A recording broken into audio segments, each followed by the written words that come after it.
want to talk about the most demonic record label in the world. Demonic. The things that they do are just diabolical. Like, it's like everyone is involved in like being dubious.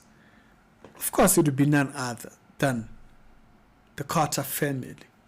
Jay-Z, his wife, who says she's a Christian, Beyonce. Has this couple. Yes. Some of the most dark people. There are people who, when they started their career, Beyonce would sign them and you would never hear about them. Never. So if a person was talented, she would literally sign them just so that nobody rises to how high she was in her thing. Yeah, that's a story you will not hear. Or the husband, Jay-Z, every single person he is connected to has this destructive nature. It's just unheard. So today I wanted to talk about this most record-breaking, demonic record label, you could put it like. I remember like last year, there was this list that was put out on Reddit, and they were talking about artists who were blackballed from the industry and so forth. And, you know, of course, they've talked about Beyonce and their tendencies and so forth. And then people listed other people, Carrie Hilson, and what happened, how she was blackballed, who, what. And they named many people. One other person even just put like lists in there, list on list of people who were blackballed from the industry because of maybe a bad relationship with one particular individual. People whose entire careers died because of an issue with one particular celebrity, A-lister. Some people, diabolical. That's what I want to talk about. So I want to mainly focus it on Jay-Z's record label, Roc Afella, whatever they call it, Roc Nation right now, with its management company. And I want to focus mainly on this video on 3 people in that organization. So Jay-Z himself, Desiree Perez, who is the CEO of that Roc Nation organization, Megan Thee Stallion, who, as we know, or as far as we know, Megan is actually under the management of Roc Nation.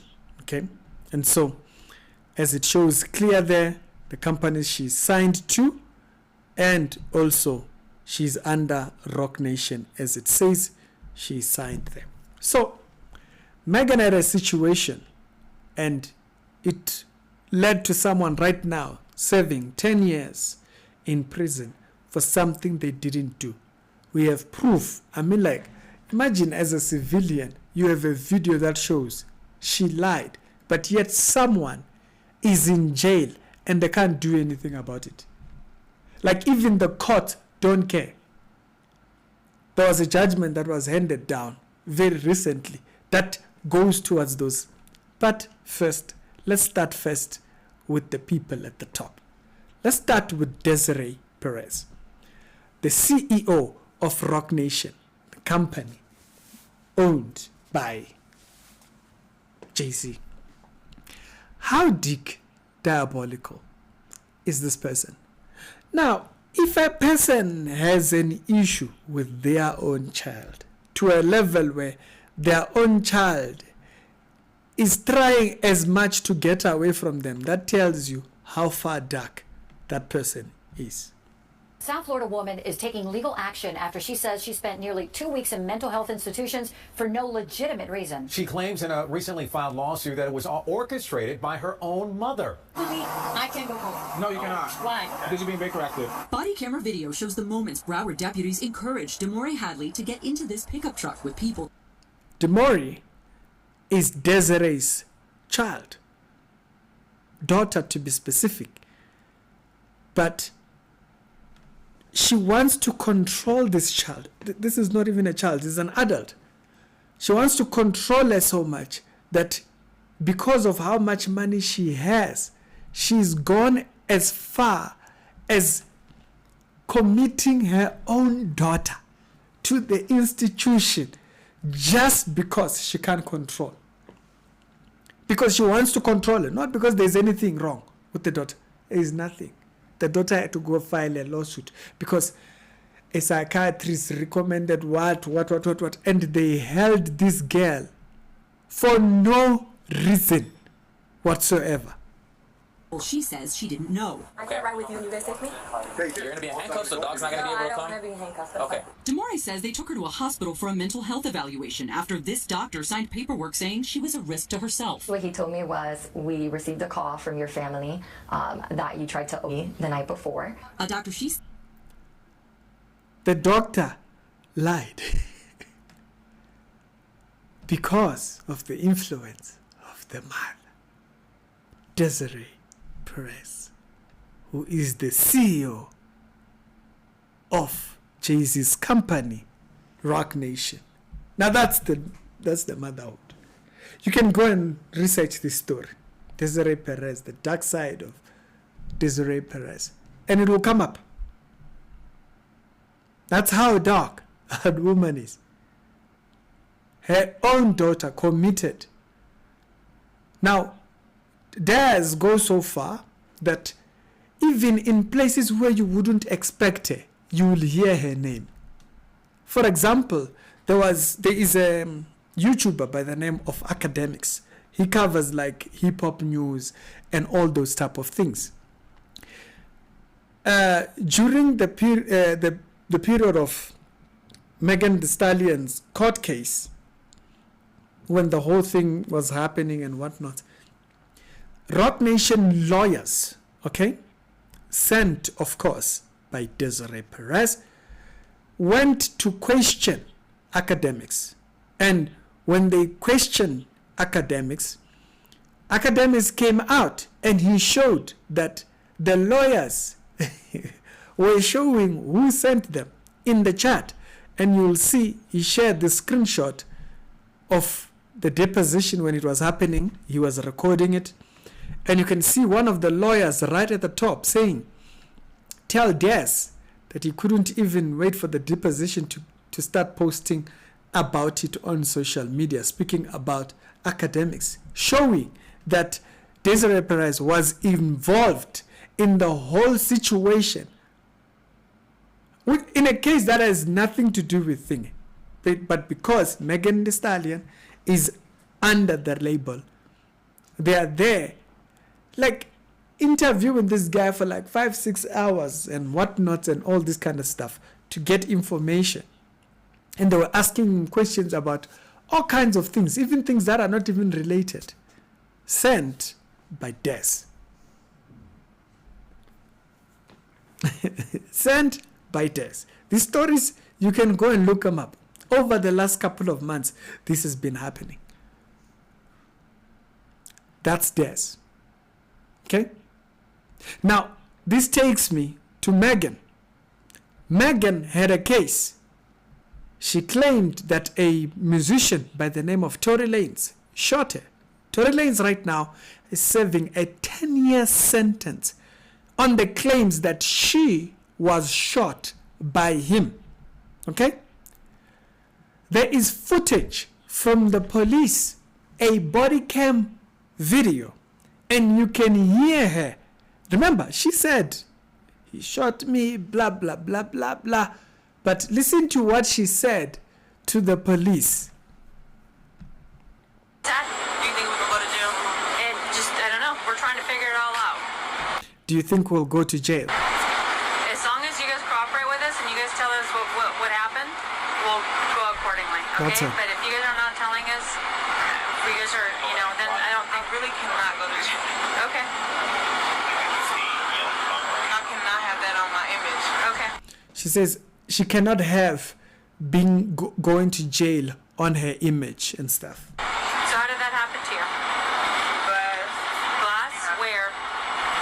Listen to her. The police officer says, so how did that happen? So she's seeing some type of a scratch or something. So how did it happen? And you hear Megan saying, it's glass. So how did that happen to you? Glass? Where? Where we were coming from. So that's the first time she says it was glass cutter. Later on, another police officer comes and she confirms the same story. I'm not from here, so okay.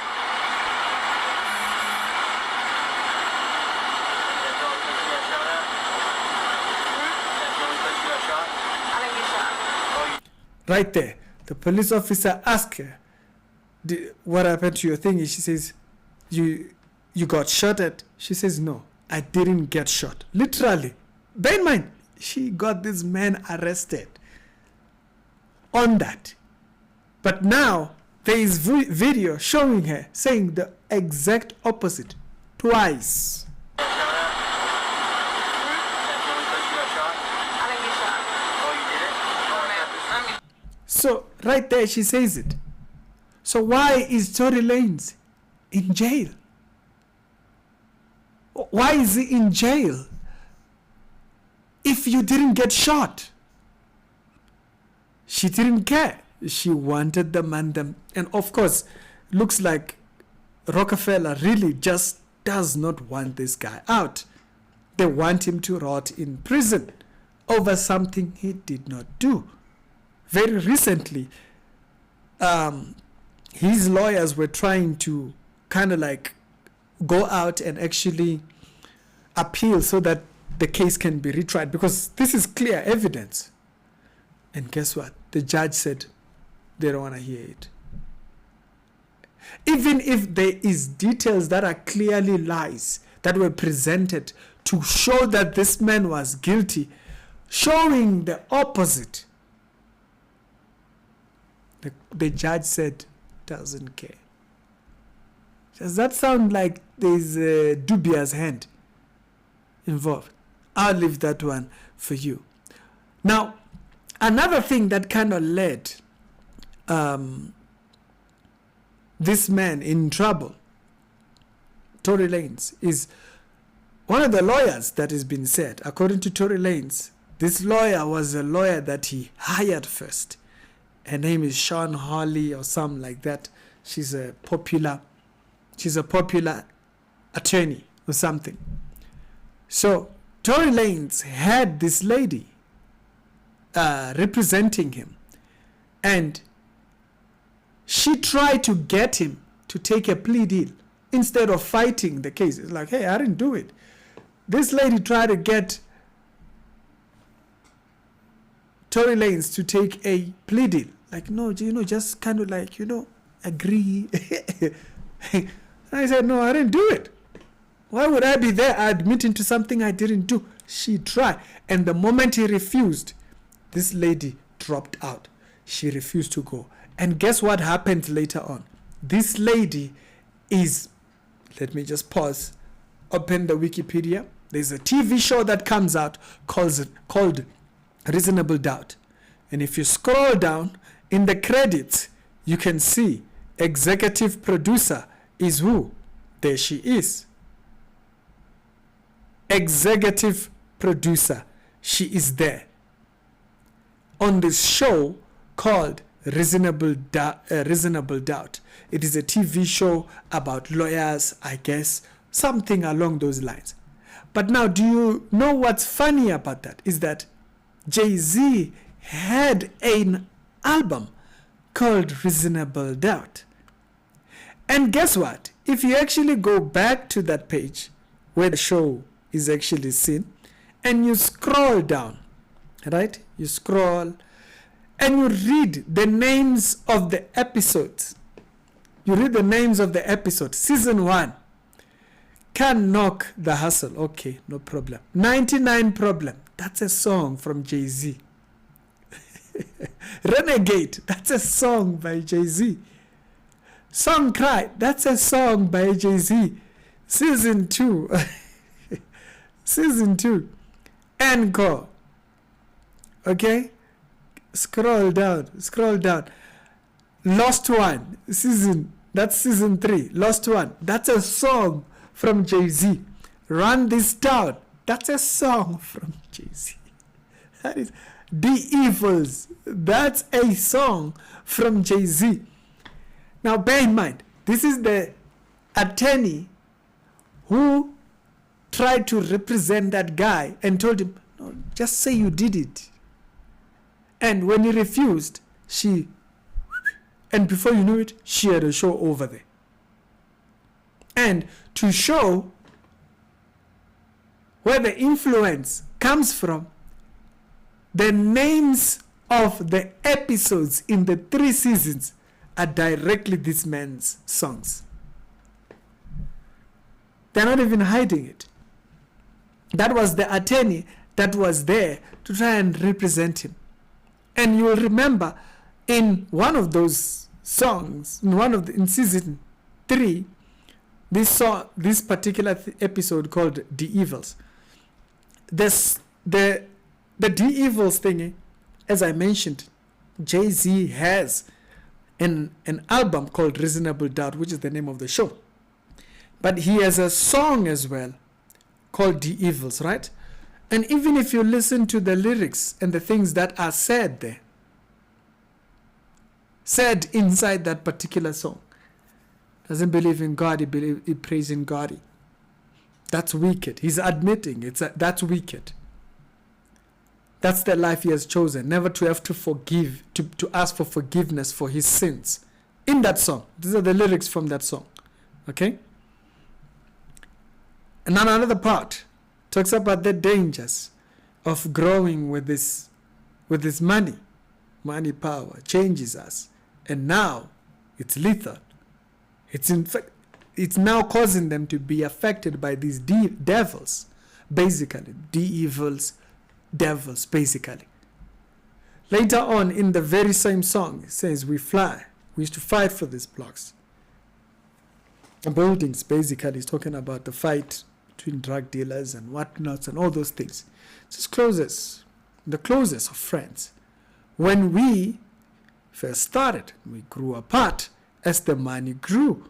And so we grew black-hearted. And so they became, and the darkness now took over.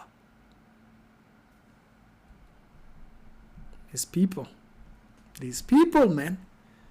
And another line later on, he says, the whole world owes me.